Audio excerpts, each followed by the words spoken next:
Zero interest. After all you've been through this year, end it on a high note by celebrating your love with a gift that's romantic, timeless, and symbolic. From Diamonds Direct. Off Town Center Parkway, just left of the Hyatt. 5-day forecast brought to you by Wakehoff's Air Conditioning. When your AC breaks, we get there fast. Now, the WOKV First Alert Forecast. 6 on the WOKV weather here. The rain this afternoon. Temperatures in the 60s. Clear and cooler overnight. Tonight down into the 40s. We're back into the sunshine tomorrow and Friday. It'll be breezy and cool. Upper 50s, still lower 60s. I'm meteorologist Mike Burrish.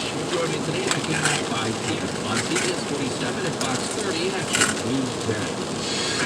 Now, Safe Touch Security First Alert Traffic. I'm still following slowdowns for Southside drivers on the East Beltway northbound. That's all because of a crash contained on the right shoulder just after Gate Parkway, and it's causing congestion to back up to State Road 9B. Right now, 13 minutes will get you from the 95 ramps up to JTB. From there, continuing north on the East Beltway and making your way through Arlington, that slow drive continues. That's because of the rain, so make sure that your headlights and wipers are on. From JTB up to Heckscher will take you 15 minutes. With Jacksonville's most frequent traffic, I'm Hannah Guile. Now, the 3 big things you need to know, powered by Safe Touch Security. Today, the state of Florida revoked the license for the Gold Rush Inn on Parks Road on Jacksonville's north side.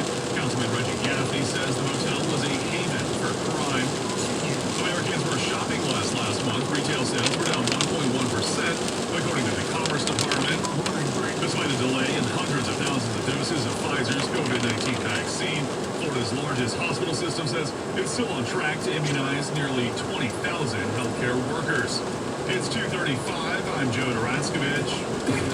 Now, Rush Football on 104.5 WOKV, Jacksonville's News and Talk.